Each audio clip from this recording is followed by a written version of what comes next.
Thank you. Good morning.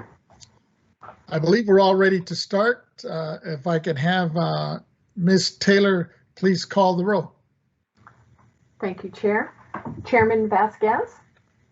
Present. Vice Chair Schaefer. Vice Chair Schaefer.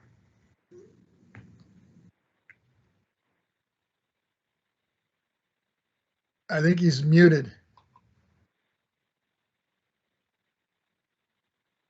Member Schaefer? Vice Chair Schaefer, good morning. Thank you. Member Gaines. Present. Member Cohen. Deputy Controller Stowers. Present. So we do have a quorum. So we'll go ahead and begin the meeting with our Pledge of Allegiance first. If I can get you all to stand, we'll start with the Pledge of Allegiance.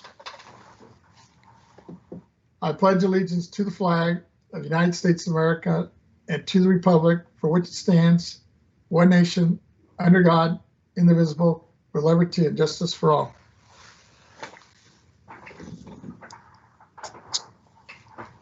Members, once again, just a friendly reminder that we are all sharing the same teleconference line with not only ourselves, but also with the presenters and speakers that will be presenting later today. So just another friendly reminder to please, I'm asking for your patience and of course to identify yourselves and be recognized so the transcriber who's transcribing our minutes is able to hear clearly and properly record this hearing and meeting. So with that, let me have Ms. Taylor please announce the first order of business. Our first order of business is an announcement regarding public teleconference participation. Good morning and thank you for joining today's Board of Equalization meeting via teleconference. Throughout the duration of today's meeting, you will primarily be in a listen-only mode. As you may know from our public agenda notice and our website, we have requested that individuals who wish to make a public comment fill out the public comment submission form found on our additional information webpage in advance of today's meeting, or alternatively, participate in today's meeting by providing your public comment live. After the presentation of an item has concluded, we will begin by identifying any public comment requests that have been received by our board proceeding staff, with the AT&T operator providing directions for you to identify yourself. After all known public commenters have been called, the operator will also provide public comment instructions to the individuals participating via teleconference. Accordingly, if you intend to make a public comment today, we recommend dialing into the meeting on the teleconference line, as the audio broadcast on our website experiences a 1 to 3 minute delay. When giving a public comment, please limit your remarks to 3 minutes. We ask that everyone who is not intending to make a public comment please mute their line or minimize background noise. If there are technical difficulties when we are in the public comment portion of our meeting, we will do our best to read submitted comments into the record at appropriate times. Thank you for your patience and understanding.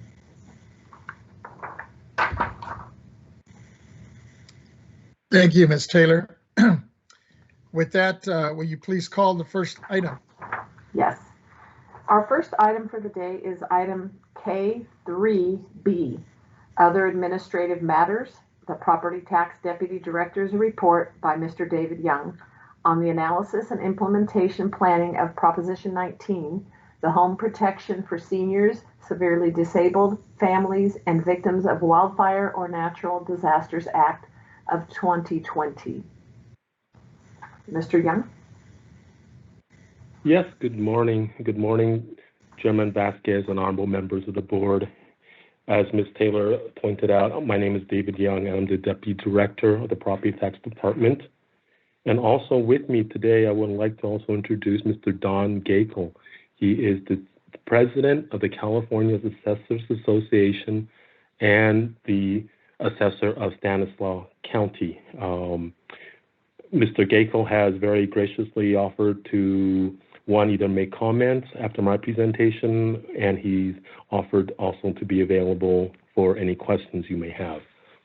So with that, I would like to start out with giving a presentation, an overview of Prop 19, and then I will go over briefly what our implementation plan is, the state that we're in, and then I will cover some of the issues that are brought up by 19 and offer possibly some options. So if I may, I will start with a general overview. So Prop 19 is the legislative constitutional amendment that is entitled The Home Protection for Seniors, Severely Disabled, Families, and Victims of Wildfire or Natural Disasters Act.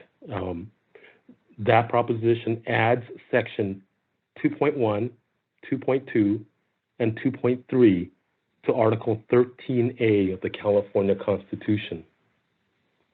Section 2.1 of Article 13A modifies the existing property tax changes in ownership exclusions, a base year value transfer for certain classes of people, and the base year transfers for disaster relief.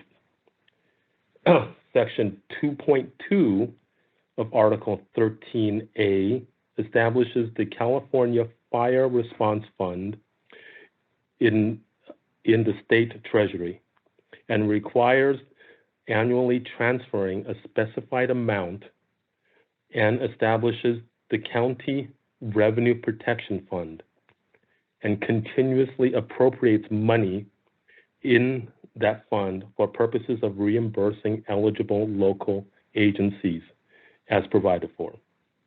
And Section 2.3 of Article 13A requires the California Department of Tax and Fee Administration to track the effects of Section 2.1 on counties and local agencies. My presentation today will focus on Section 2.1 and the modification of these property tax programs. So Proposition 19 changes a total of 5 property tax programs that the voters previously approved in Article 13A of the California Constitution. I will go ahead and enumerate each one of these. Just as background, I have prepared an analysis, and it is posted on our website and attached to this public agenda notice. It is available on K3B. If you click on it, it is a multi-page analysis. I believe there's 15 pages.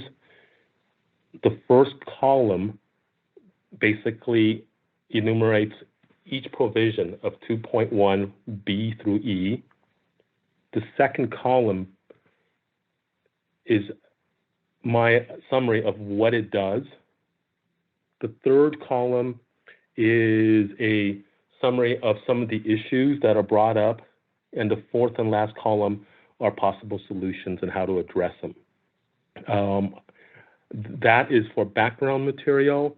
My presentation will not require you to pull that up and look at it, but if you wish to, feel free to. It is available online. So I will start out with the parent-child exclusion and the grandparent-grandchild exclusion. Under the current law, it is a parent can transfer to a child or vice versa, and a grandparent to a grandchild, a principal place of residence. There is no value limit to it. Under Prop 19, it changes. It has to be the principal place of residence for both the transferor and the transferee. And there is a $1 million limit to that. Under the current law, parent to child and grandparent to grandchild, there is an ability to transfer property other than the principal place of residence. It's limited to $1 million for a lifetime transfer. Under Prop 19, anything other than a principal place of residence is barred. There is no provision to transfer anything other than your primary residence. For the grandparent-grandchild, that pretty much remains the same. The parent, the middle generation, under the current law, both have to be deceased in order for a grandparent to transfer to the grandchild. That remains the same for under Prop 19. The filing period under current law, right now it's 3 years. Under the new Prop 19, it is reduced to 1 year. The current law is effective all the way until February 15, 2021. On February 16, 2021, Prop 19 will take effect, will be operative. Switching over to base year transfers for persons age 55 or disabled, 55 or older or disabled. What remains the same under current law? You can transfer your base year. If you sell your original home and you want to move somewhere else, you can transfer your base year for a principal place of residence. That remains the same under Prop 19, so that there's no change there. The purchase or the construction of the replacement home has to occur within 2 years of the sale of the original, and that remains the same. It is still a 2-year issue. It is still a 2-year time limit. Under current law, it has to be within the same county, unless a county adopts an ordinance that allows them to take a transfer from a different county. There are currently 10. Under Prop 19, under the new law, that changes. It is available to all 58 counties in California. You do not need a ordinance to adopt to allow a transfer in.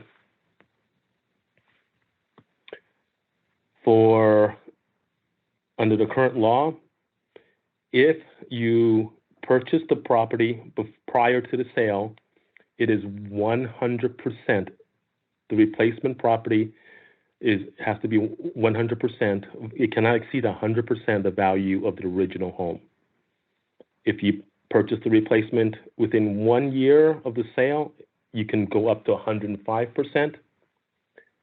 And if you purchase it within the 2nd year of the sale of the original home, it can go up to 110%. Under the new law, there is no provision for it to go up by 5%, 10%, or 10%. It has to be 100. It has to be anything over 100% is taxable. So there is a little bit of a increase in benefit and a little bit of a decrease in benefit. The increase in benefit prior, if you exceeded the 105 or 110%, depending on when you bought it, you could not transfer the base year value. Under the new provision, you can transfer it to any value, but anything over 100% is reassessed. Under the current law, it is a one-time benefit. You can only use it one time. The only exception is if you transfer first because of age, and then later on you become disabled, you're allowed to do it a second time. Under Prop 19, you are allowed to do it 3 times. So there is a change there.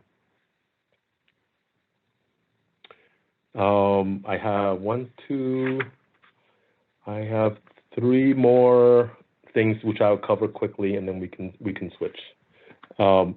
Base year transfers for intra-county disaster relief. Currently, it is if you have a property that's damaged by disaster relief and you wish to replace it with a different property, under the current law, it is applicable to any type of property, whether it's your home, a business, a small commercial. Under the new Prop 19, they reduce the benefit only to a principal place of residence. So you can only do it on your primary home. Under the current law, the purchase or the newly construction, the replacement property has to be within 5 years. So you have 5 years to replace it. Under Prop 19, the time limit is 2 years. So you only have 2 years to do it. Under the current law, you can do it within the same county. Under Prop 19, the benefit is expanded. Once again, it is all through California, all 58 counties.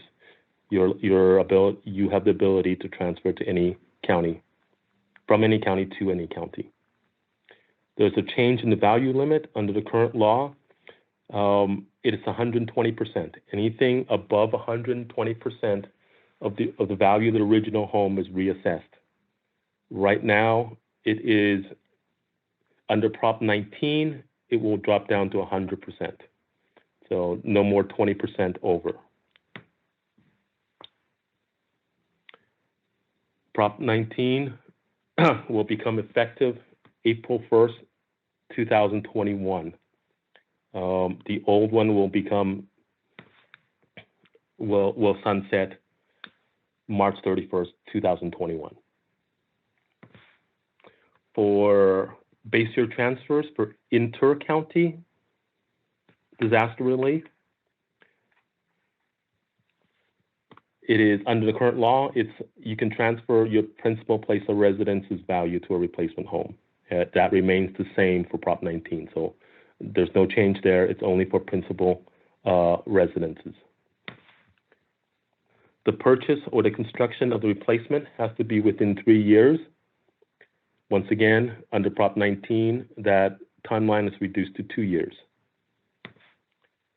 Right now, for inter-county, there are 13 counties that participate. Once again, under Prop 19, it opens it up to all of California, all 58 counties. You can transfer your property base from one county to any 58 counties.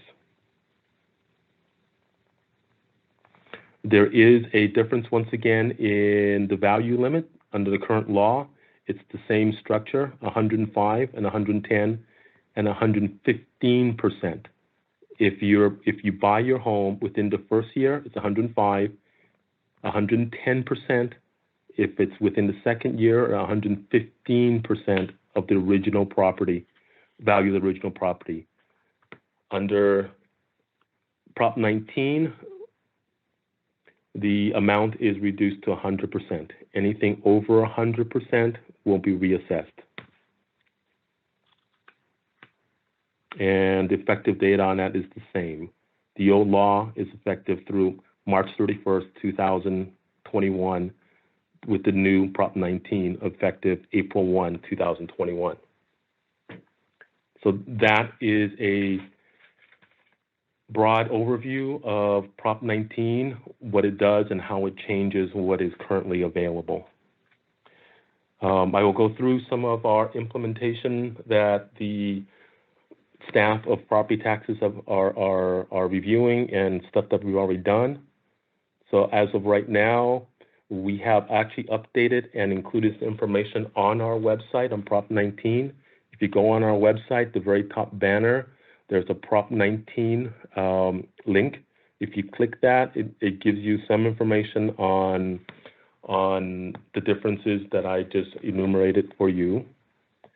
Also, we've issued LTA 2020-061, and that provides some preliminary guidance on Prop 19.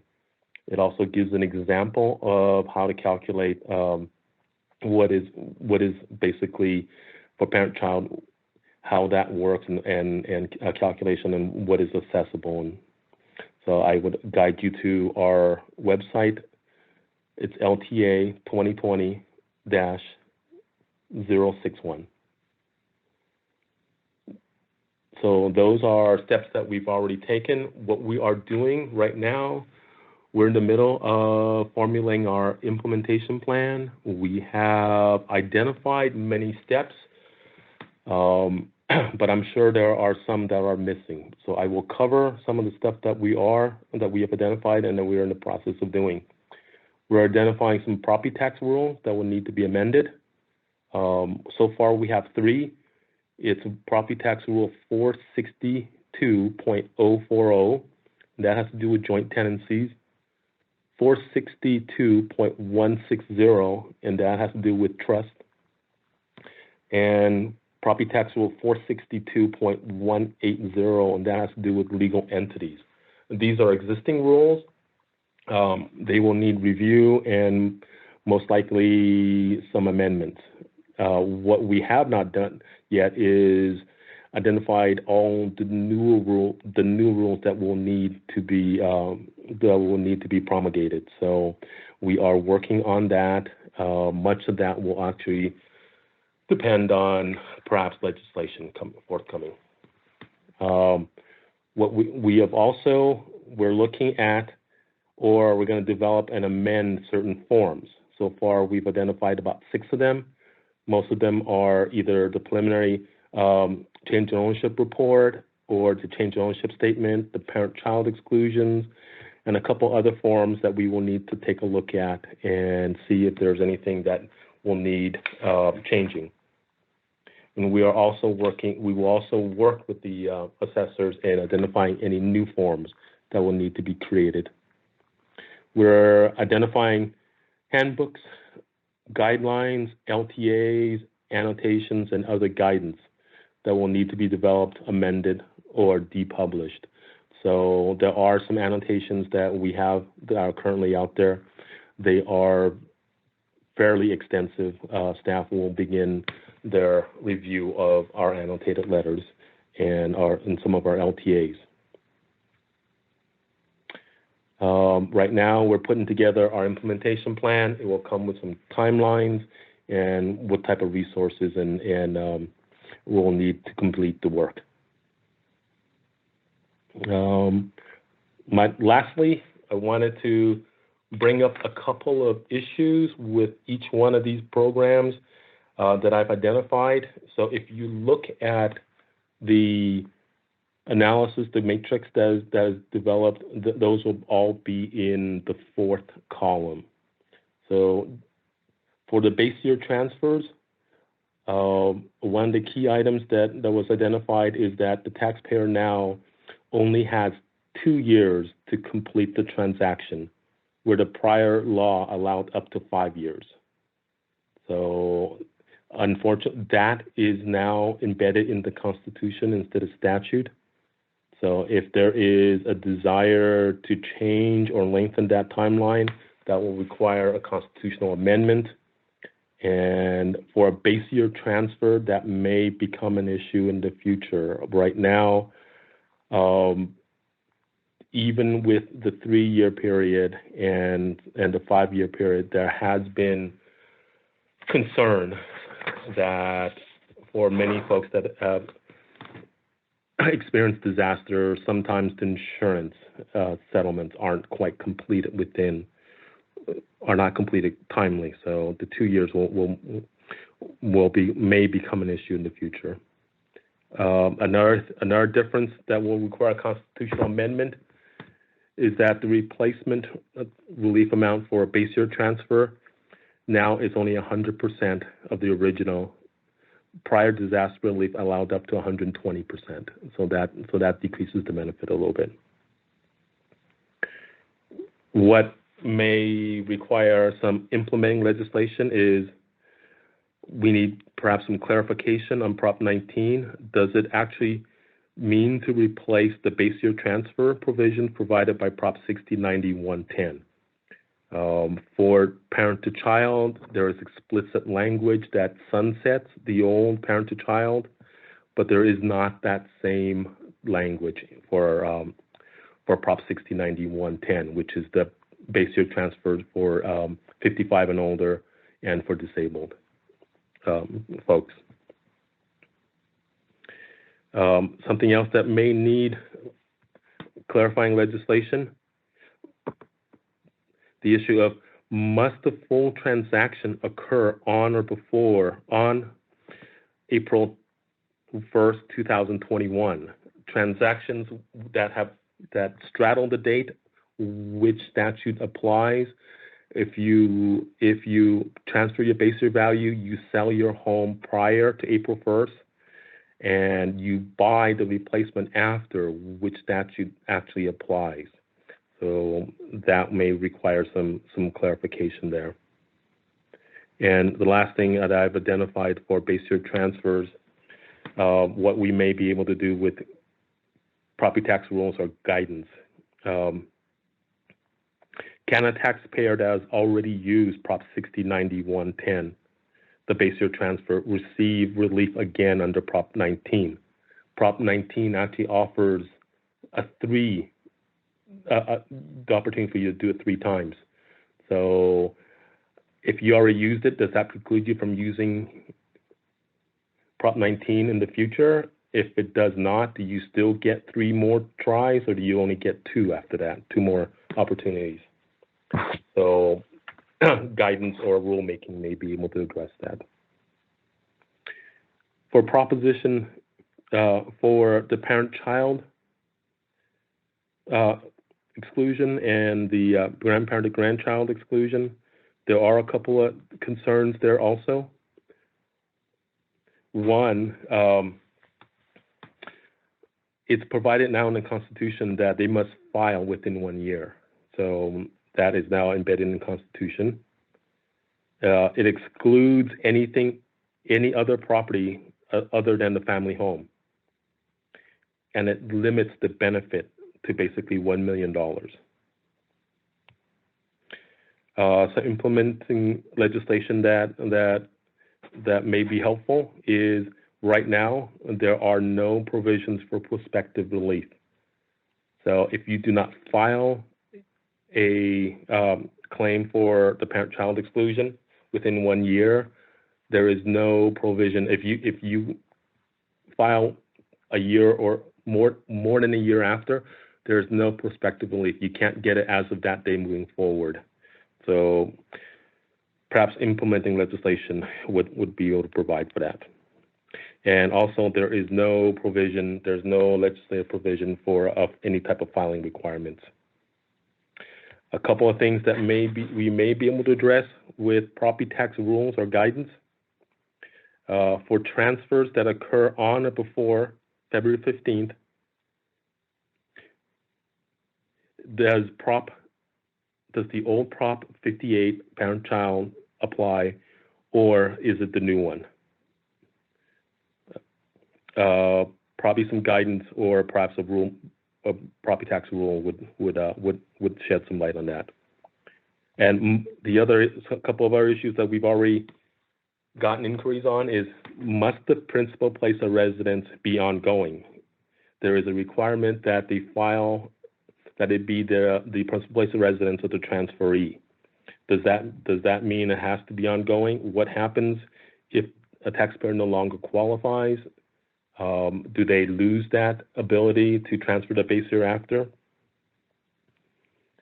And then finally, for property tax rules or guidance that we may be able to issue is what qualifies as a family farm. There is some provision on there, but it is not as examples and whatnot may actually shed some light on what qualifies for a family farm. This basically concludes at least my presentation, my analysis on Prop 19. I will now offer the opportunity for Mr. Don Gacon to either add comments or I can turn it over to the board for any questions you may have. Mr. Gacon, do you have any comments you may wish to make? Yes, David, thank you. I do. Good morning, Chair Vasquez, members of the board, Ms. Fleming, Mr. Nanjo. I'm Don Gakel, Stanislaus County Assessor and President of the California Assessors Association, or CAA. And I want to thank you for the opportunity to share some initial impressions and possible remedies identified in Proposition 19. The CAA formed an ad hoc committee for Prop 19 analysis, chaired by Assessor Tom Bordenaro, San Luis Obispo County.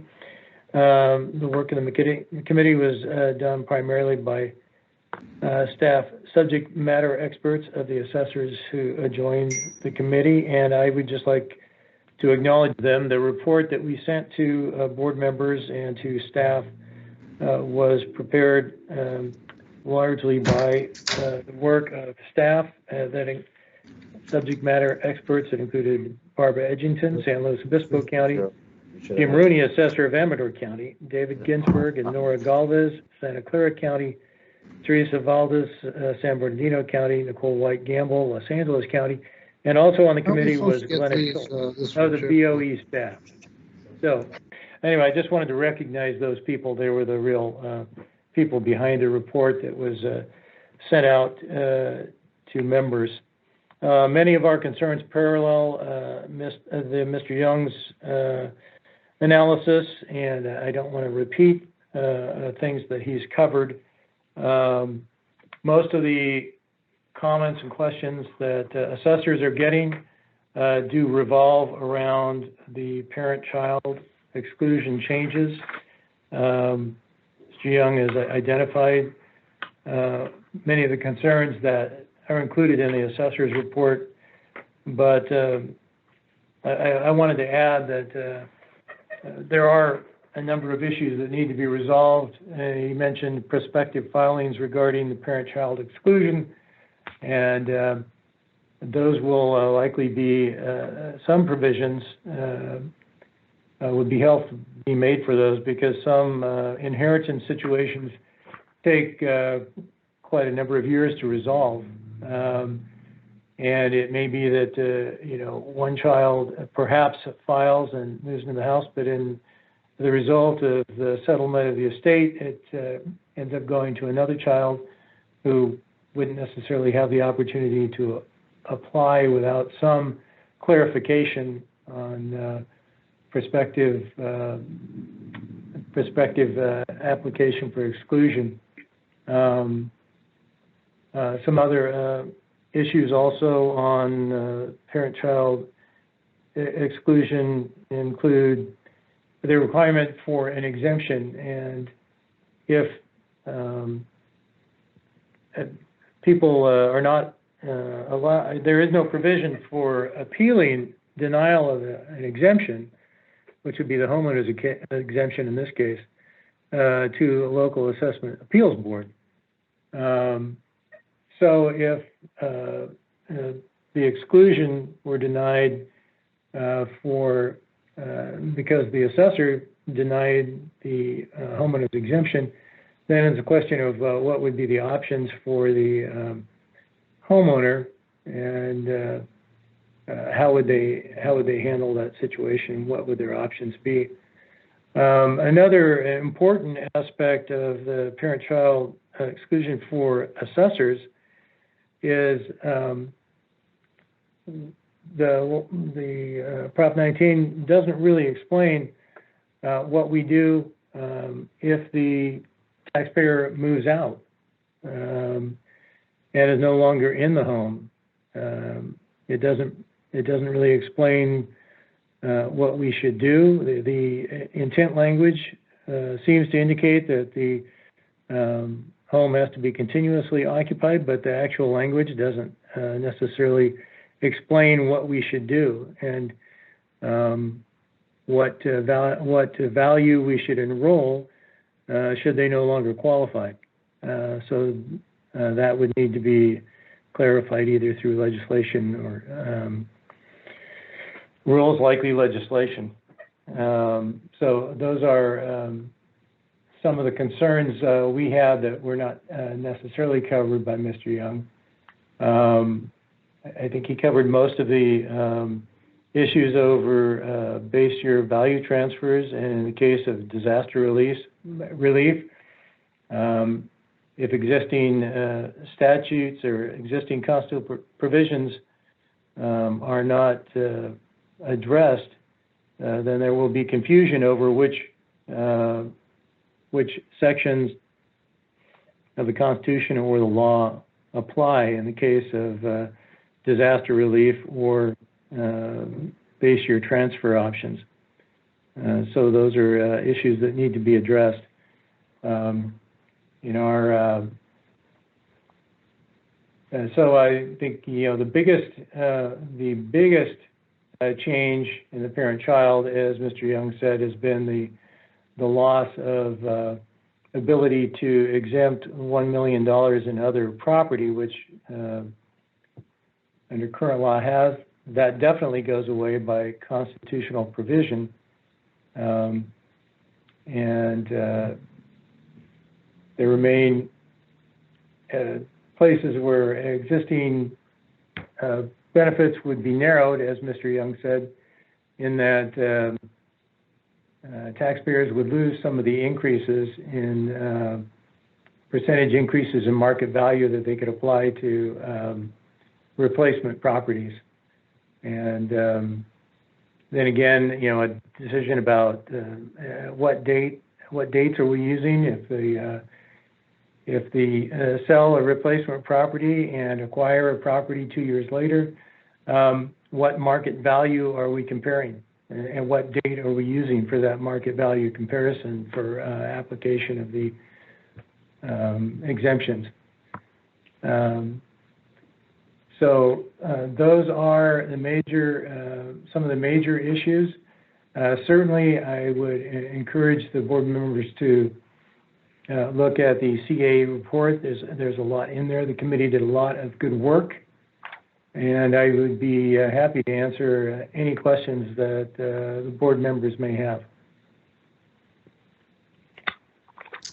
Thank you. Thank you both, Mr. Young and Mr. Gakel. I think you both did an excellent job, especially your committee, Mr. Gakel. As I was going through your report, it was pretty elaborate, and there were some real good suggestions, especially on legislation and some of the issues that weren't addressed in Prop 19. But let me open it up for the other members. Are there any questions or comments of either Mr. Young or Mr. Gakel? This is Member Gaines. I've got some questions if Yes, go ahead, Member right Gaines. time. Yeah, thank you.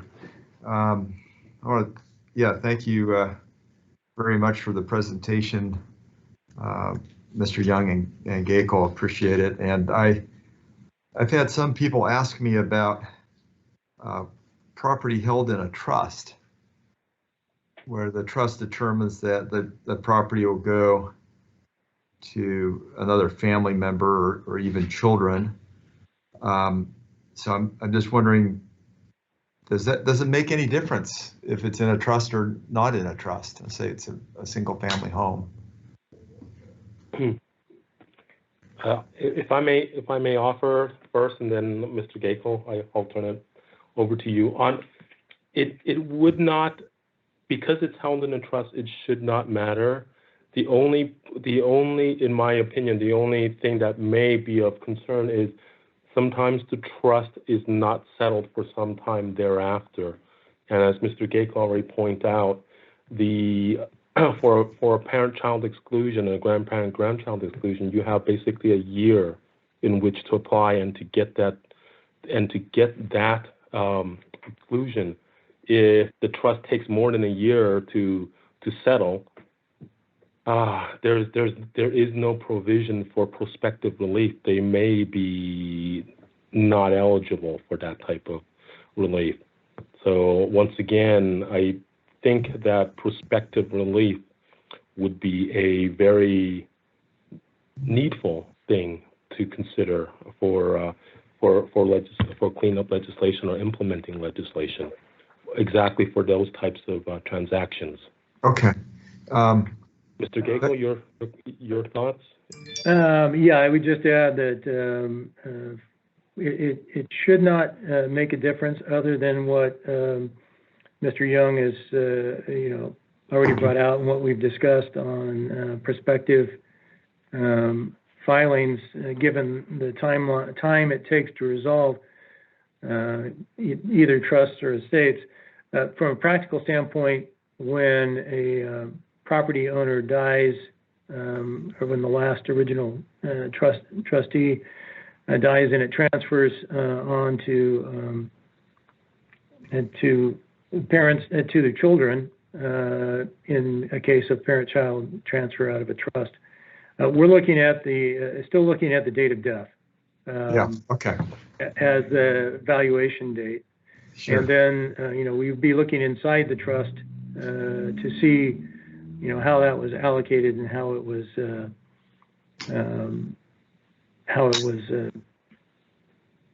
actually transferred to children or multiple children. And then that, of course, brings up one of the questions that I think was on Mr. Young's analysis and our analysis is, what do you do if there are multiple owners of the property? Who do they get a partial Yes, relief, partial exclusion? Does only one child or transferee have to reside in the property, or do they all have to reside in the property? Those are things that need to be clarified. okay. Thank you because that was one of my questions too. And so it's not clear at this point. Okay, thank you. How about farm property? Let's say you had a farmer with 100 acres of land and he had his home on that 100-acre parcel. How would that be treated upon death of the farmer if he was going to pass it on to his children? Well, this is Don Gakel. As I would read that, if there's a house on the property, which I think it looks like there would have to be a house on the property. It would have to qualify for the homeowner's exemption, although that may need a little more looking at. But I think that's going to be the case. So that would be, relatively straightforward. Again, there's the $1 million limit. So you're looking at, you would probably analyze it the same way you would a house, Okay. in terms of transferring that. They'd get the $1 million limit, but of course anything over that would be reappraisable. At least that would be our view. Okay. Any other investment properties that I had someone tell me that investment property was included in this? Was in fact, For the parent, this is David Young. For the parent-child, they are pretty specific that it is only a primary residence. So it excludes anything other than that. A secondary home, a vacation home, commercial property, unless it fits under a primary residence, it's not included. yes. Okay. So So that has not changed, or it has no, that has changed under the current provision of parent to child and grandparent to grandchild. You are allowed to pass on your base year value to an eligible transferee. If it's not your primary residence, you have the ability to pass on $1 million under Prop 19. That goes away. okay. So it's only primary residence. Anything else other than that, investment property, secondary homes, vacation homes, where you do not live as your primary residence, they're excluded.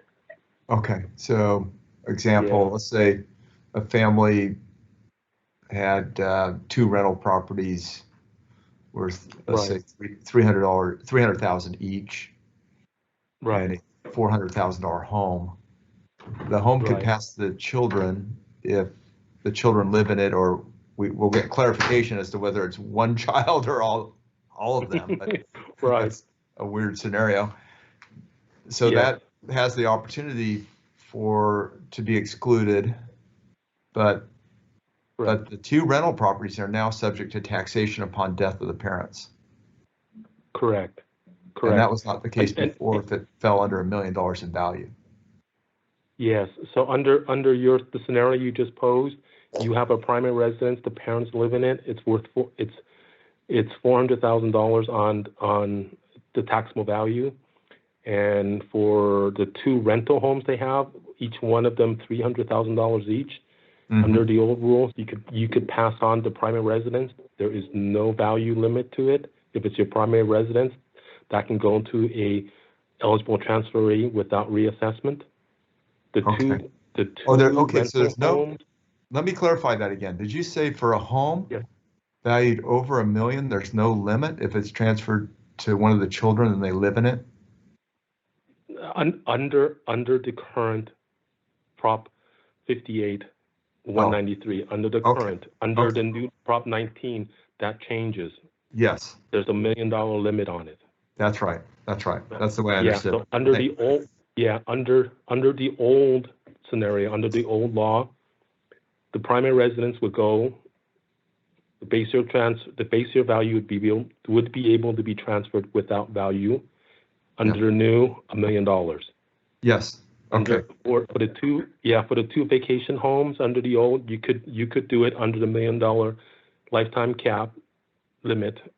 Under the new, it's barred. They are not able to do it on the two vacation And if homes. they weren't, let's say they weren't vacation homes, but they were rentals, they were rental homes that were being rented out. Same scenario, no protection. The result unfortunately is the same. It has to be a primary residence. So even if it's a rental, it probably would not qualify as their primary residence, and so they would not be able to transfer that under the new Prop 19. Whereas you could have under the old. Where you could have under the old. Yeah, okay, great, thank you. And then you had mentioned, David, this at age 55 that there was not clarification on the, I think you said the parent-child exclusion, and that needs to be maybe fixed with a statute or law. Oh no, under for 55 and older, that is it is a different program. That is a base year transfer. So when you turn 55 or older, you are now able to, under current law, you're able to sell your current home, and you're able to buy a replacement home, and you can transfer your base year value over to there. Yes. They do propose a change to that type of transfer. Those are roughly known as Prop 60, 90, 110 transfers, and there will be some changes. 91, there will be some changes there. 60, 90, and 110. Yes. 60, 90, and 110. Okay. And 110. That is correct. Okay. So right now, the biggest change will be for that type of transfers. Right now, you can go up to 110% of the original home's value. You can still transfer your property tax base over to your replacement. Under the new one, it will be only limited to 100%. So anything over the current market value of your original, your replacement, if it's worth more than that, then they will tax you on the difference. It is assessable. Okay. That is a decrease in the benefit, but there is an increase in the benefit. In prior, if you exceeded the 110%, then that replacement home, you're ineligible to transfer that base year value over. That's so great. A little bit of a give and a take there. Wonderful. And then I'm just going back to your, I think this is the letter to assessors. Yes. That it looks like there's two critical dates here. Base year transfer provisions become operative on April 1 of 2021. Yes, and that then is correct. Parent-child and grandparent-grandchild exclusion provisions must become operative. Is it prior to February 16th, 2021? It is operative as of February 16th. Okay, so you'd have to, if you had a parent pass away and it's going to the kids, right? Then you better get that paperwork done by the 15th of February. Is that right? That is correct. Yeah. Okay. All right. Thank you very much. Of course. Appreciate it. Hi, Mr. Chair. This is Malia. Could I ask a question or make a statement? Sure. Mayor Cohen, go ahead, Member Cohen. Thank you. So I first just want to start out by just thanking Mr. Young and his staff for the comprehensive Prop 19 matrix. And I also want to thank the California Assessors Association for providing their own analysis of the challenges of implementing Prop 19. Prop 19, it was passed without companion implementation legislation. There is no secret of that, right? We know this. And quite honestly, that's why we're faced now with the task of working with the legislature on cleanup legislation that accomplishes, from my perspective, three of the following. It accomplishes implementing the will of the voters. It interprets Prop 19 in statute and regulation to provide the broadest benefit to impacted taxpayers. And then, of course, it provides the basis for the Board of Equalization to issue guidance to assessors in implementing Prop 19.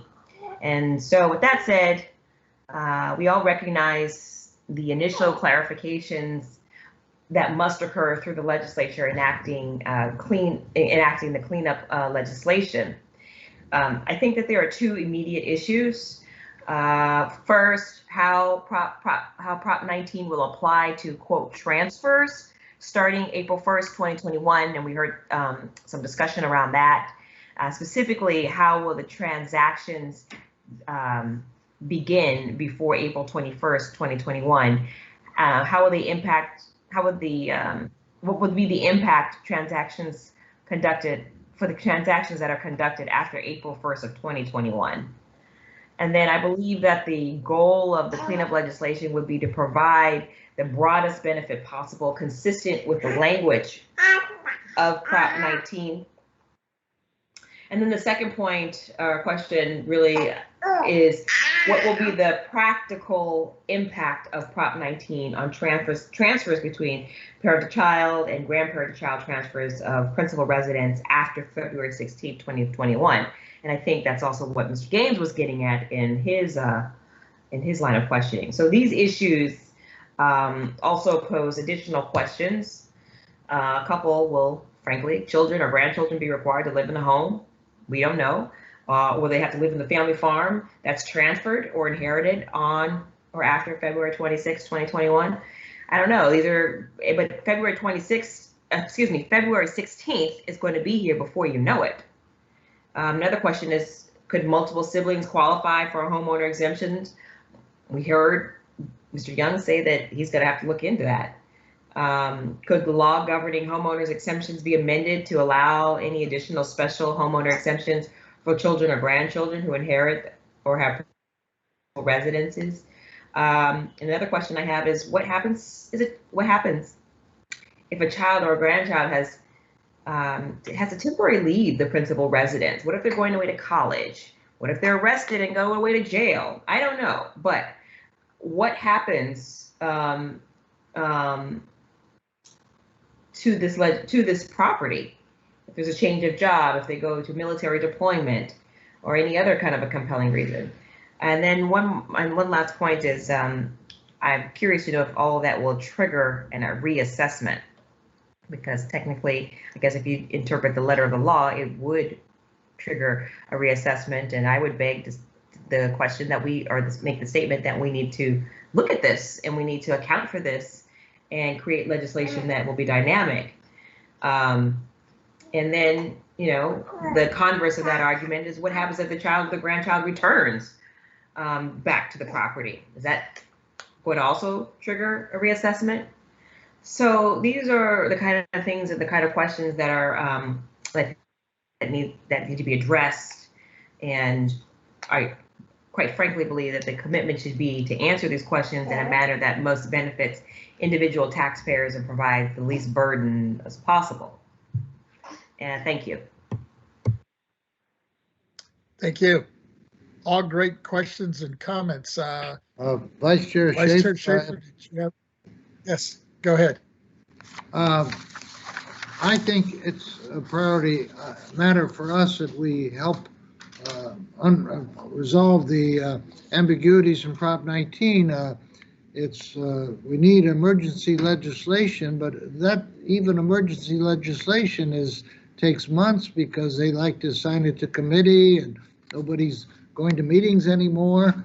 I would think a lot of this is within our jurisdiction that we can decide. Maybe yes, maybe no. Like, does mental disability included as part of the severe disabled status of somebody? I think it's obvious the answer is yes, and maybe we can say so with sufficient legal authority to permit the Franchise Tax Board to act on it because we're efficient. We can get it done within 30 days. With the legislature is going to take, 90 days to infinity.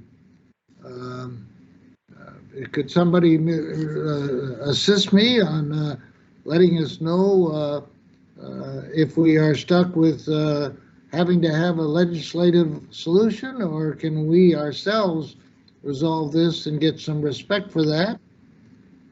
That's one concern that I have. And then when you talk about a legislative solution, do we have certain legislators that we would go to? We would not go to the legislators who've been trying to put us out of business. We have some legislators who have a lot of respect for the good work that we're doing and would be anxious to assist us. You guys may know that, I don't. I'm asking for some help. Thank you. Thank you. Chair Vasquez? Any other comments? Oh, yes, Member Gaines. Yeah, Member Gaines, thank you. I would be interested in working on seeing if we could develop some sort of task force on Prop 19. I think some of the issues that we have raised as a board, and Member Schaefer brought up, are real issues. We've got to identify different remedies, whether it's administrative. Maybe some of these things can be addressed right here at the Board of Equalization. And then, of course, we're going to have some recommendations on legislative fixes too. But if that, if the board would like to move forward on that, that's something I'd be interested in working on. No, thank you.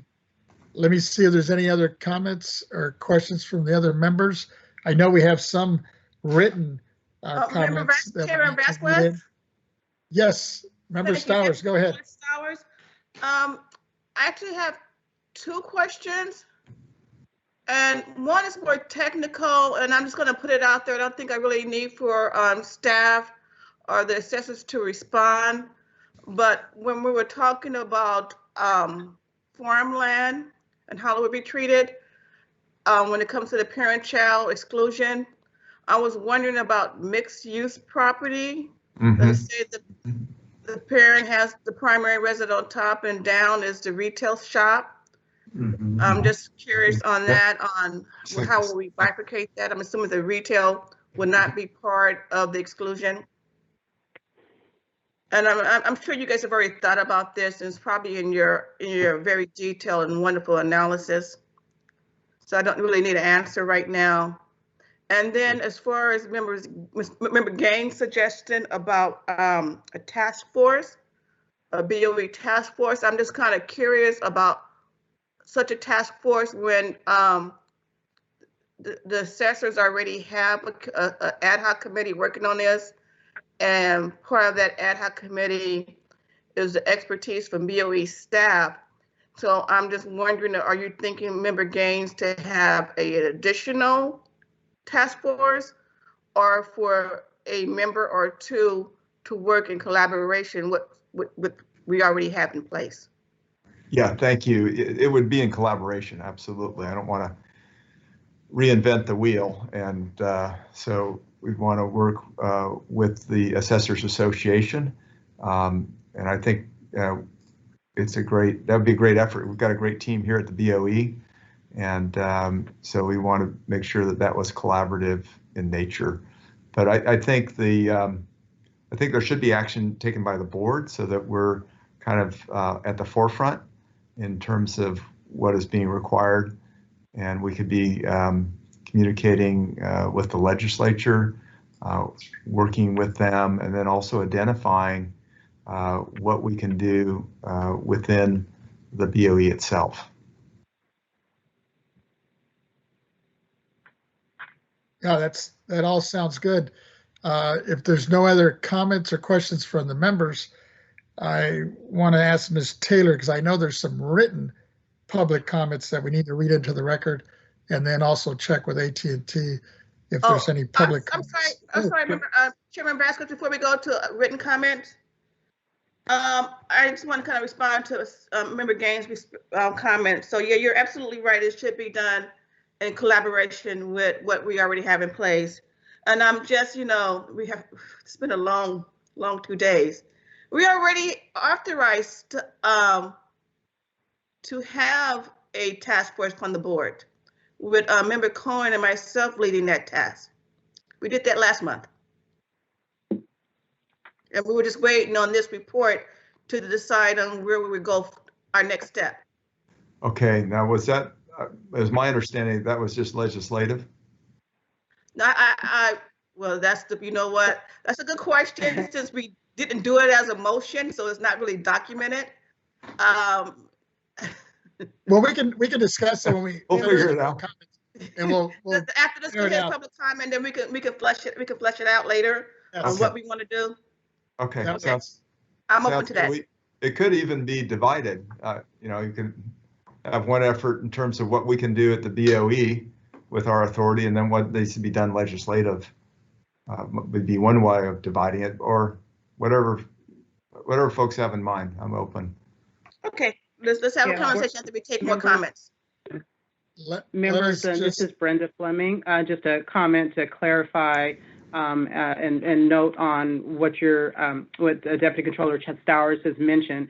We did at the November meeting have a discussion about, initially I think we were thinking of it as a work group, and then I believe Member Cohen changed the direction on that for us and said, let's assign it to staff to go back and actually and start to work on it following this December discussion, where for the December discussion, it was staff's responsibility to come back to do what Mr. Young is doing today, complemented by President Don Gakel, and that was to present you with information in a public forum so we could have this kind of discussion, collect some input, then staff will go and then compile all this information, and that will be the beginning, working with Board Member Cohen and Deputy Controller Stowers to come up with then what's the path forward, timely path forward in order to do the implementing legislation. So we do have definite experience with implementing legislation. We just want to get it organized, and one of the benefit of this public discussion today, and we are prepared to take those actions. Thank you. Chair Vasquez, this is Don Gakel. When appropriate, I have some comments to make. Sure. You want to I know there's some written comments. Let me see if I can get Ms. Taylor to at least read those into the record. Then we'll continue our conversation. Excellent. Yes, there are 4 comments. Comment number 1. Why is the property tax auction 5-year auction moved from October 2020 into February 2021 in Los Angeles County?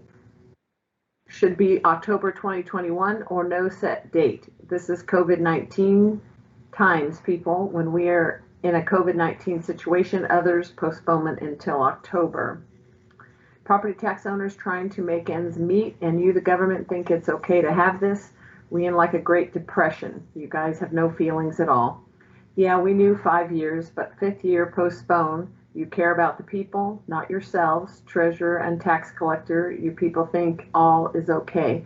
Assessors, etc., please look into this and consider hard times of COVID to extend and let no board and Governor Newsom, etc.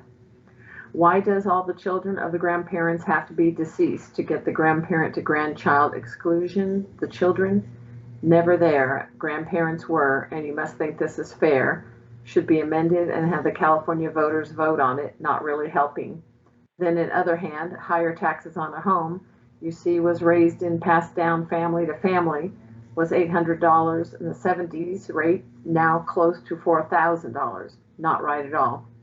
Instead of tax sales help income qualify people if qualify for exclusions or not, especially now, hard times like I mentioned, like the Great Depression, we must help the people house them.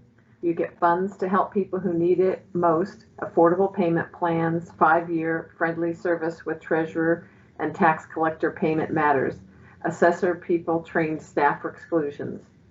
These 3 things above, I would like for it to be addressed if you cared so much for the people and not the government where the money comes and goes. More of the people, you must listen to their concerns. Thanks. Pat, Los Angeles County property taxpayer. Our second comment is anonymous. I have a few questions regarding Prop 19. In order to take advantage of Prop 19 for a transfer of property tax when selling and buying a primary residence, assuming all requirements are met, do both of the transactions have to take place after April 1, 2021, or only one of them? Does Proposition 19 replace Prop 60 and 90, or is it in addition to these? In case Prop 19 replaces Prop 60 and 90, and also requires that both transactions happen after April 1, does that mean that someone who sells his house before April 1st and buy another one after April 1st cannot transfer his taxes, even if both houses are in the same county? If new addition construction is done on a house newly acquired, for which the assessed value has been transferred from the house sold, thanks to Prop 19, will the new construction increase the property tax even if this new assessed value is still lower than the fair market value of the house which has been sold? Thank you. Our third comment is from Maureen McFadden. Yeah. Okay, thanks. The recorder's offices across California have been closed since March 2020 due to COVID-19 shelter-in-place orders. Proposition 19 is scheduled to go into effect on February 15, 2021, which is also a holiday. The citizens of California who own property and want to evaluate the effect of Proposition 19 do not have enough time to seek advice and act on advice. Offices are closed and lawyers, accountants, and civil servants are working remotely. We have been informed that several counties are backlogged 6 to 8 weeks for recording documents. The elderly and vulnerable population of our citizens cannot leave the house to seek advice and act. COVID-19 has impacted citizens' abilities to make informed, thoughtful decisions about their properties as the information is lacking. We request an extension of the deadline of February 15th, 2021 for Proposition 19 to go into effect at least until September 2021, when vaccinations have been widely available. Our last and final public comment from Karen Taylor. Please read to the group on my behalf. Prop 19 as written is too confusing and complicated. As a member of a family with multiple properties, we and our legal counsel are finding it impossible to understand the gyrations of text and vague allusions to rules that we need to follow. In addition, the unreasonable timeline in which this needs to take place is an outrage, considering how confusing it is, and an obvious direct result of a hurried deal-making process to get this proposition to ballot. Too many hardworking Californians will be paying the price through a poorly written law. The gutting of Proposition 58 by Prop 19 is a direct result of special interest groups' deliberate obfuscation of tax laws to fool the public. That will make properties even less affordable for middle-income people and make high-income people the only people who can afford to live in many areas. How is that helpful to leveling the playing field for most Californians? It's not. It simply loads the pockets of the real estate industry through circuitous and confusing tax laws that are poorly written to confuse people. Unfair. Moreover, there is clarification required on the definition of a family farm, and is it an or primary residence? Family farms should be entirely exempt unless California wants agriculture to go directly to giant agribusiness and wipe out a legacy of family farming since before the founding of this great state. How can this aspect of Prop 19 be fairly administered? No one can make sense of it. If changes are being made to the California Constitution, we respectively submit that a cleanup initiative at least be instituted and the unreasonable effective date be significantly delayed to allow clarification of important and far-reaching aspects of Prop 19. In the name of keeping a clean, simple, and consistent Constitution, we are full supporters of a full restoration of Prop 58, which has remained and served the people of California for almost 40 years. Respectfully submitted, Karen Taylor, Sausalito. And that concludes the written comments. Thank you. Do you want to check with AT&T if there's anybody on our public line? Yes. AT&T moderator, do we have any public comments on this matter? And ladies and gentlemen, if you do wish to make a comment, please press 1, then 0 at this time. 1, 0.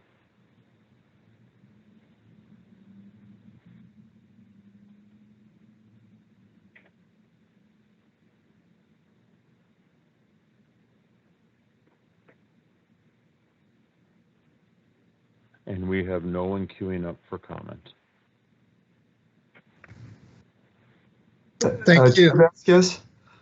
Yes. Member Gaines. Member Gaines? Can I get more clarity on this farm issue? I'm wondering if David's available. And I'd like to hear from Mr. Gakel also. But let me just clarify this. And this has to do with the parent-child exclusion. And since farmland was specifically mentioned in Prop 19, let me read the question for you here. You may be aware there's a significant problem with how the BOE staff is interpreting Prop 19. The biggest one is that they are saying family farm parent-child exclusions only apply if there's a primary residence on the farmland. That is incorrect because Prop 19 clearly says that it applies to family farms, and they define a family farm in the proposition as any real property that is under cultivation or used as range or pasture land. So that sounds like a huge problem for ag in California.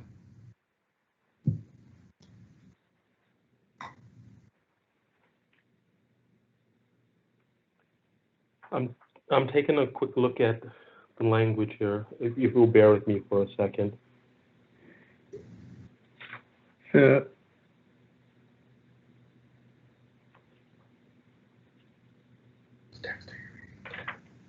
Member Gaines, this is Don Gakel.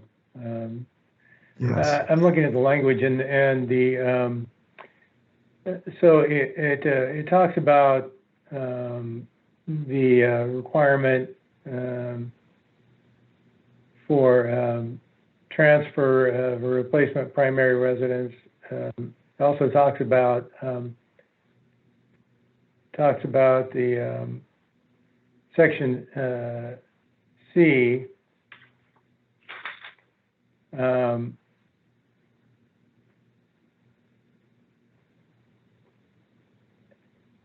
So where it talks about paragraphs 1 and 2 also apply to the purchase or transfer of a family farm. For purposes of this paragraph, any reference to family home in paragraph 1-2 shall be deemed to instead refer to family farm. So it sounds like they're defining family farm, though, as real property under cultivation as range or pasture land. So I just think we need to dig into this and get clarification, and we may need, some remedy. I don't know if that's legislative or what, but sounds like it's a problem. Yeah, there. I don't disagree with you that the language of the bill is unclear. So in many ways. Yes, yeah. So if we could, can we dig into that and make sure, verify it, of course, but let's look at, if we're looking for unintended consequences as a result definitions with the initiative. You know, do we have remedy that clarifies that could be legislative? I mean, because this is a constitutional amendment, correct? Correct. It is. It So is. to what degree can we clarify through statute, or is it legislation that then has to go to the voters? I'm just not clear. Yeah, I will work with our legal. This is David Young. I will work with our legal department and flesh this out a little bit. There is a provision. I mean, there is a provision family farm. They define it as section 51201 of the government code, and it does.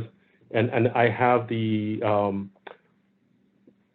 that code in front of me, but it is a interesting. I'm sorry, you may be hearing some landscaping work being done in front of the office right now, so I apologize if there's some background noise. So we will work with legal to figure out whether family farm is a separate and aside from the requirements that it be a place of a principal place of residence.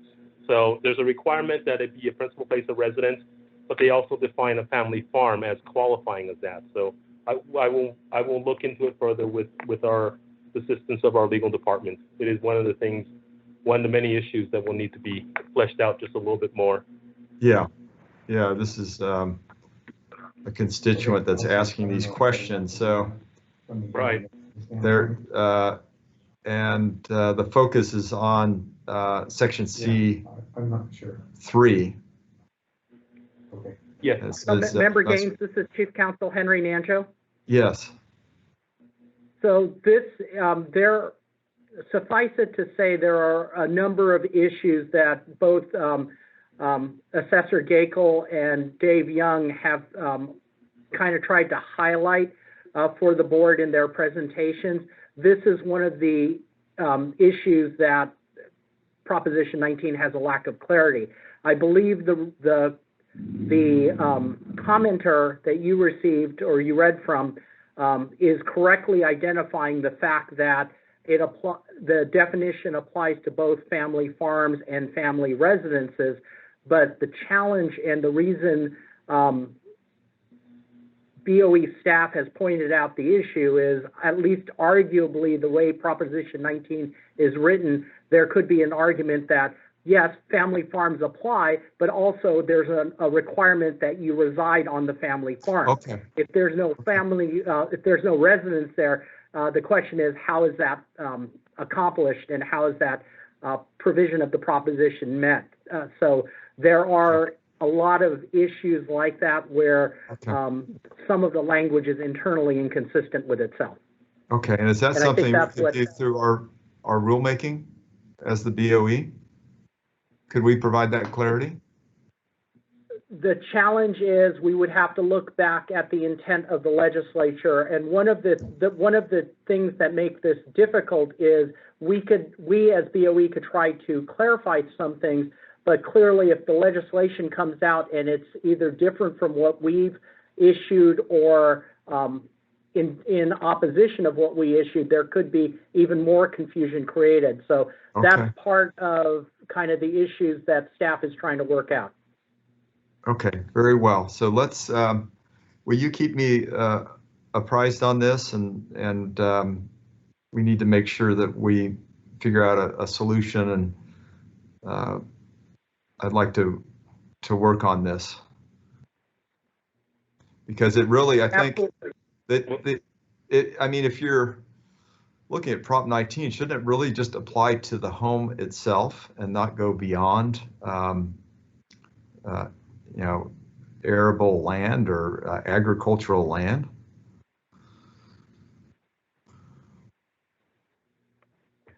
That would be a reasonable interpretation. Again, the challenge is there are a number of ambiguities and inconsistencies in Proposition 19, and really there's going to be a lot of rolling up of sleeves and work that the legislature and BOE staff will have to do in a variety of areas.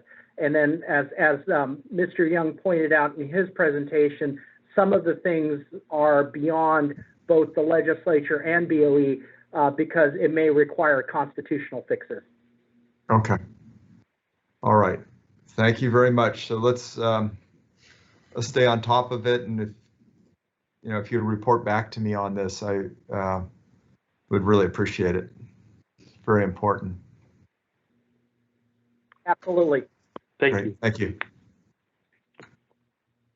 Members, let me take well, first of all, let me thank everyone who provided input so far. Your comments and concerns have been made part of the record, and we'll take them into consideration as we move forward. It's clear that we need to act quickly and decisively to implement Prop 19 through urgency legislation, rulemaking, LTAs, and forms, and at the same time remain fully engaged and transparent with all the stakeholders. I would like to move that we establish a Prop 19 work group consisting of 2 board members, 3 assessors, the ED, an AAB representative, and a taxpayer representative. The work group should use the CAA report, pages 1 through 6, subtitled, What Needs Legislation, Legal Opinions, and What Will We Add, Rules, LTAs, and Forms, as the action plan for the work group, to ensure that all the draft legislative proposals, rules, LTAs, and forms are prepared and ready for a review on or before January 1st. And I'm hearing, obviously, Member Gaines is eager to step in and work on this. So if there's no one else, I would like to join him. And I know my staff is willing to work over the holidays, and I think it's going to take that kind of a commitment. And I know it sounds a little bit aggressive, but and hearing from several of the folks, I mean, and I think several of you mentioned, if we don't act on this now, especially before the new year, this thing's going to hit the ground running come February, which is like right around the corner. And I know there's still a lot of issues, not only legislatively, which, Ms. Stowers brought up, in this other work group, but I think there's just a lot that may need to go beyond that through LTAs. And in the last comments, as we're hearing, I think the key issue is some of this stuff might even have to go through another constitutional amendment because it might not be enough. This thing was just so poorly written, and there's so many ambiguities and unanswered questions for the taxpayer, especially for those that are looking to pass on inheritance to their children or whoever may be legally liable, listed under some of these trusts. So if there's a second, let's get moving on this. I would second that. I'd like to move forward with this. I think it is critical, and that we've got to figure out our game plan here at the BOE, but also across the street or down the street with the legislature. And I think time is of the essence. So I'd like to help in that effort. Objection, Deputy Controller Stowers. Yes, Ms. Stowers, go ahead. I object to that motion. Let me explain why. Yes. First of all, this is an initiative that we amended our Constitution. And whenever you have constitutional amendments, you always need to have implementation legislation. This is something that the California Assessors Association and the ad hoc committee is working on in partnership with BOE staff who has the expertise in this area. I have all confidence in those 2 areas that the assessors and staff will carry this out appropriately. In addition, we already agreed to a work group where Member Cohen would lead to. So I don't understand why we want to remove Ms. Cohen from the work group as the lead, where I also agreed to work in partnership with her last month, where we asked for staff to give us an analysis, which they just did, and they did a great job on. And then from there, we were going to take the ball.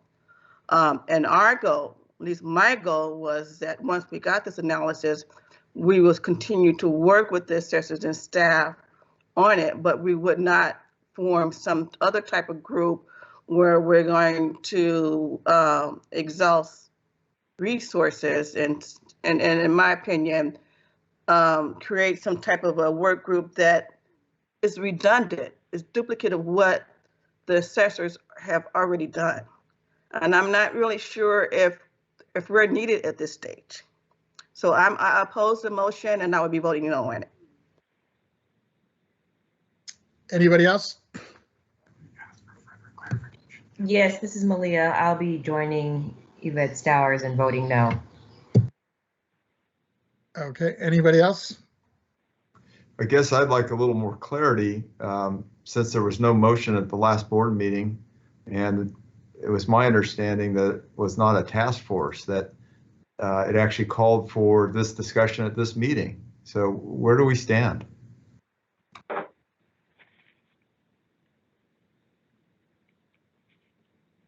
Do we have staff on the line still? So, members, this is Brenda Fleming. So the proposal from the November discussion was that the work group would be comprised of 2 board members. And at that time, the agreed upon members at that time were Board Member Cohen and Deputy Controller Stowers. It was to include assessors and a taxpayer, or at least a taxpayer representative, if I recall correctly. And again, I'm not looking at my specific notes, but we did discuss it. And I think at the time, the discussion, as I stated earlier, was that at least the first initial step would be to allow staff to come back with their proposal, with the analysis and a proposal. So what we've done here is today, with both Dave Young and Don Gakel have presented information that gives you some more clarity into the scope of the Prop 19 legislation and the issues, which is part of the analytical work to identify the issues and a path forward in terms of what areas need legislation. My recommendation at this point would be if we could go back to that preliminary discussion, which was the proposal and the establishment of this the smaller work group with the 2 members identified. We could come back in and do that small group work so that we'd have the opportunity to move as timely as possible. I believe the understanding at the time was that then we would have that small group come together and come back with some proposed legislation. Again, I think Dave has identified also that it could indeed include a constitutional amendment, which drives us down another path. So what we'd like to do as a result of this discussion, again, just to note, part of today was to provide our analysis and then also have an opportunity to get some external input for the discussion. And it was from this discussion today that we would finalize the plan. So we do need to move timely. I acknowledge that we absolutely need to move timely because of the February 16th date. And I believe there was also going to be a letter that was going to be released to the legislature to inform them. So we do need to move timely to get it going, but I think if we are able to work in the small group, I think that would allow us the agility and the efficiency. So my proposal would be that we consider the discussion that occurred at the November meeting, if the board's, but the board's pleasure. This is Vice Chair Schaefer. Sure, go ahead, Vice Chair Schaefer. You know, I think this is such an important issue that it requires the impact of all 5 of us who are members, especially somebody who comes from the legislature who is steeped in all of these issues. I would think that Chair Gaines would be, or Member Gaines would be the most significant member of the committee. But I think that the committee needs all of us. Not just a select 2. And these will be notice meetings. These will involve the public. And we can get it done before February because we have a meeting coming up for January and a meeting for February. And I think we could, by the time the February meeting, all of this will be in the hands of a member of the legislature as an emergency matter. So I'm really skeptical about limiting it to the 2 people that were talked about earlier or the 2 people that are talked about today. I think we should have all 5 of us on this. Thank you. Chair Vasquez, Member Gaines. Yes, go ahead, Member Yeah, I Gaines. want to thank Member Schaefer for his suggestion. I think it's very apparent that all 5 of us are interested in proceeding forward with this. You know, my thinking is that maybe it makes sense to go ahead and let Member Stowers and Cohen's move forward with working with the assessors, input by staff. But I think ultimately all 5 of us do want to be engaged in this issue. And so we have to kind of figure out the mechanics for that. But I think there is a pathway there. Let me ask staff. So it sounds like there might be a consensus that obviously we need to move on this thing ASAP. And I'm thinking, you know, the holidays are on us. What kind of a timetable are we looking at, or are we able to pull together? Basically, I guess we're looking to put together a meeting before our next January meeting, and sooner rather than later. So this is Brenda Fleming. I appreciate that, and I agree that that all members are definitely interested and should be interested. This is very, very important legislation, and we do want to do all of our parts to get it right. My recommendation would be to at least have one initial planning meeting, and actually staff can start with that planning meeting. In fact, I'm looking at scheduling something tomorrow. At post this meeting, we would normally do our debrief. So I'd like to have a working meeting with staff, including representatives from Mr. Giggles' CAA organization. We can then outline what the go-forward plan is. So at least it gives you something. That information then can be provided and it's the board's pleasure. We can provide it to all of the members so that you all have exposure to it, or we can go through the proposed group, which is working with Ms. Cohen and Deputy Controller Stowers. But the intent would be to get the plan organized.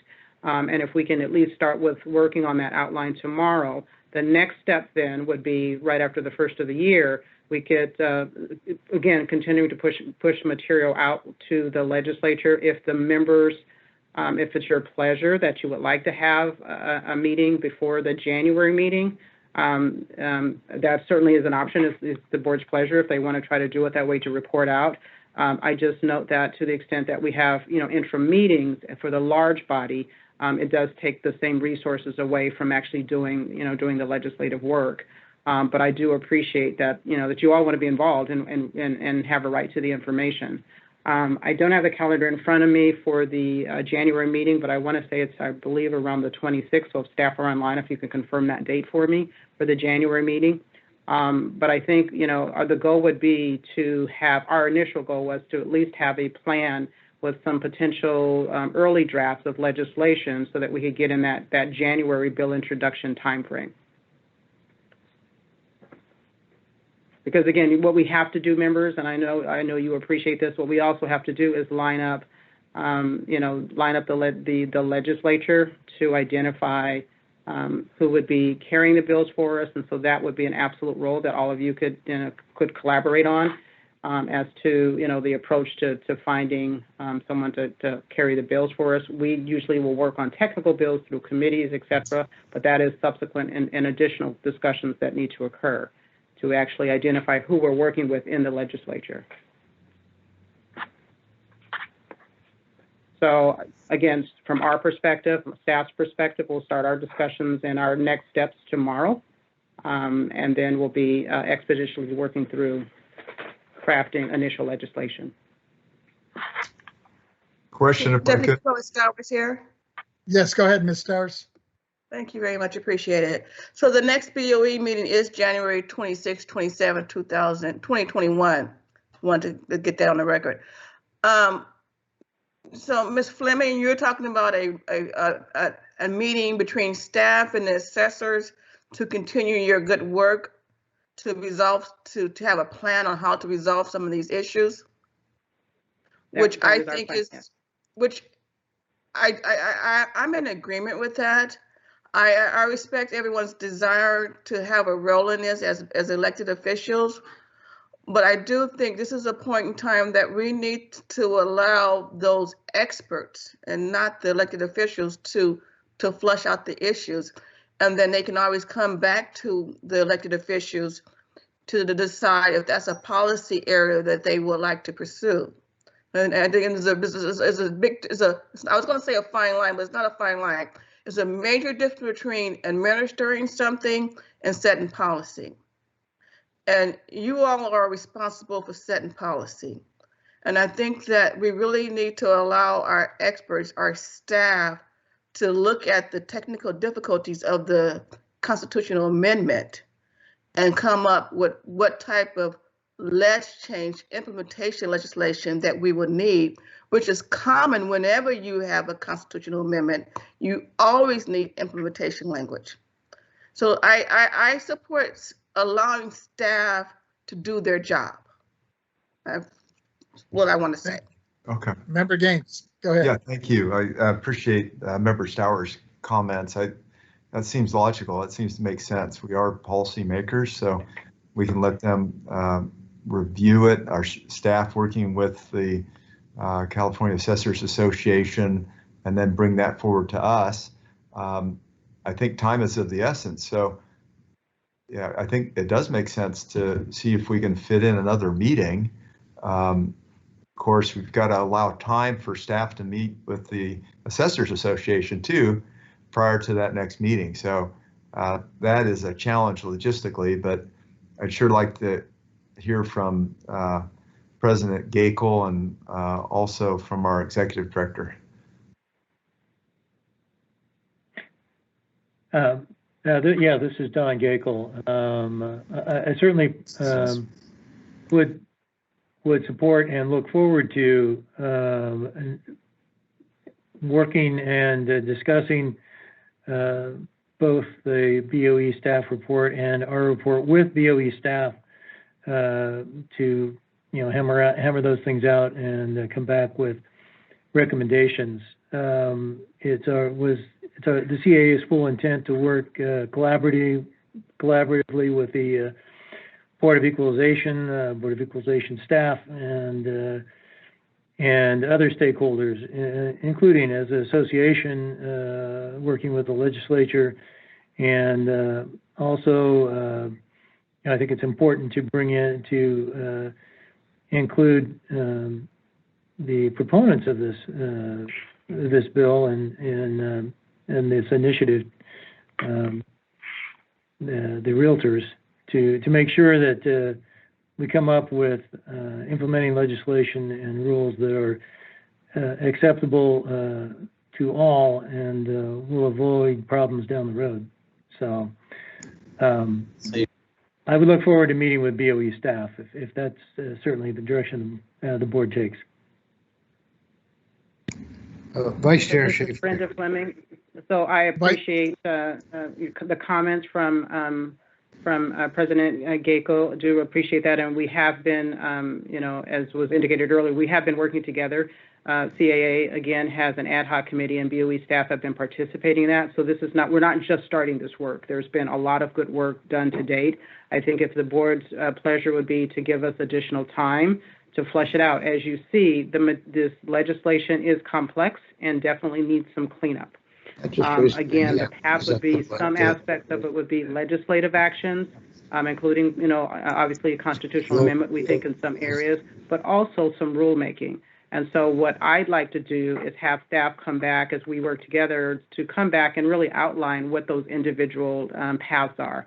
So for each of those lanes, if you will, what do we need to do in terms of rulemaking, and then also be able to identify what the sequence perhaps of some of that work is. So, and that takes time for staff to have the opportunity to just review the material fully and vet it and flesh it out, and then we'll come up with a game plan. I think the better we do at the planning stages of this, because it's so important and because it's something that needs to be done, expediently, I think the planning is an essential step. So if you would allow us to do that. Staff have just noted if we wanted to have, just for reference, if we wanted to have an interim meeting, some meeting prior to the January 26th meeting, it would be mid-January, then the earliest PAN deadline would be December 31st.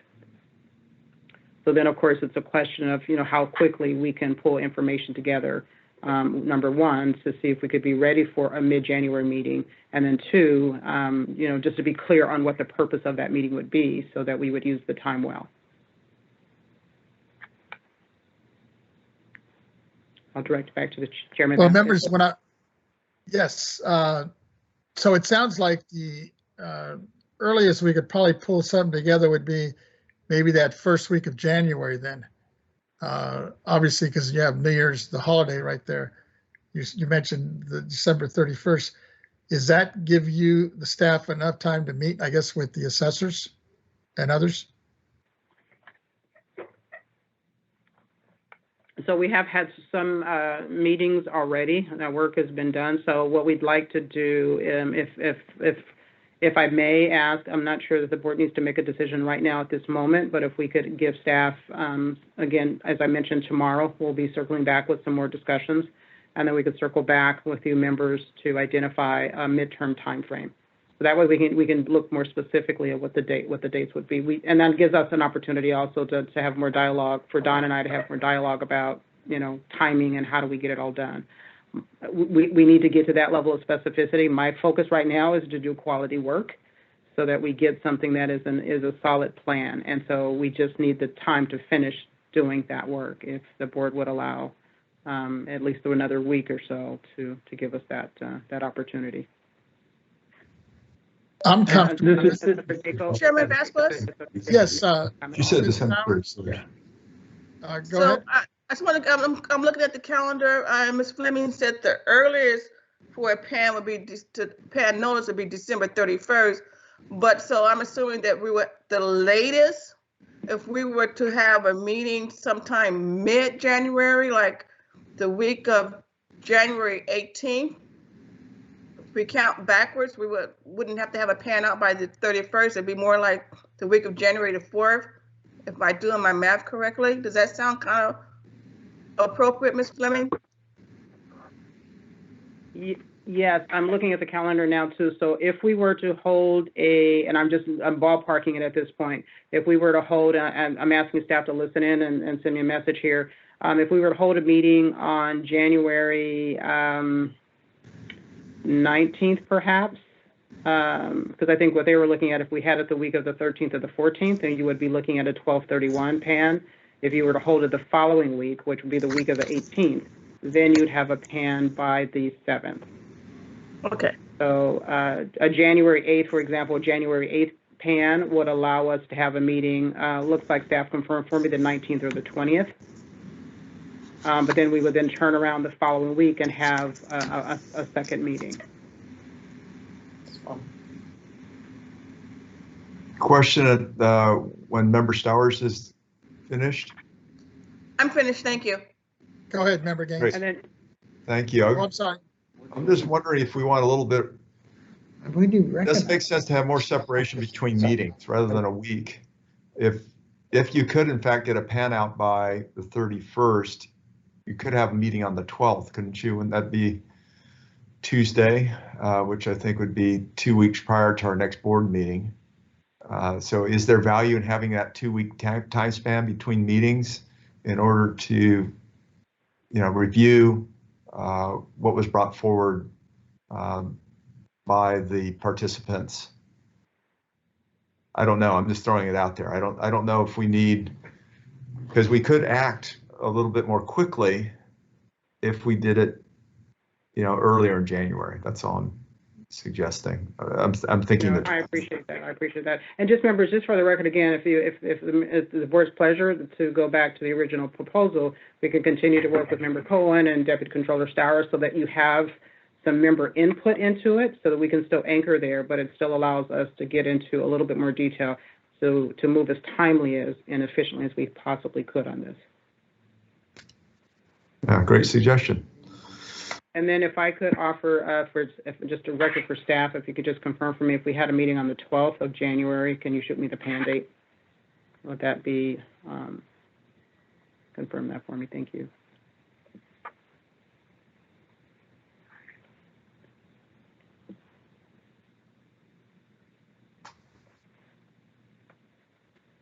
While you're doing that, So let me, I was just thinking more of a Chairman procedural question. Let me retract my original motion because it was actually out there with a second, and this way we can continue our conversation here, just for the record. Go ahead, Brenda. And No, then I was just I gonna would, make a comment. I recant my second if that's necessary. Yeah, Thank just you, so we members. can clean up the minutes a little bit. Thank you.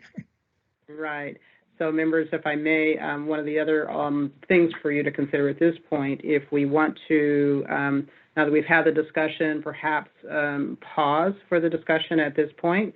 If the members wanted to go and either take a break or go to the next item, gives me time to take a break and then connect with Mr. Gakel and the team to maybe come back with something and then help offer some language to finalize and maybe offer something for the motion. That works for me. You want to do, is it like a 10-minute break sufficient? Or you want more?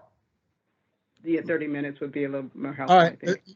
Are the members comfortable with a 30-minute break and then we'll reconvene? Chairman Vasquez? Yes, go ahead, Ms. Towers. I'm absolutely okay for a 30-minute break, but I think what Ms. Fleming was saying, she definitely wanted some time to meet with her team, but she also said maybe we can move on to the next agenda item when we come back after this break. Was that your intention? You're muted. And my intention would be we could do one of two things. We can take a 30-minute break, then resume, come back to the AAB discussion because we do have stakeholders and others that are prepared to have that conversation. Before today's adjournment, we could then come back as staff report following your AAB discussion. Staff can come back and report back with some proposed language for a motion for next steps. That's probably the most appropriate if the members are comfortable with that. Well, Vice Chair Schaefer. Yes, go ahead, Vice Chair. I wanted to commend Mr.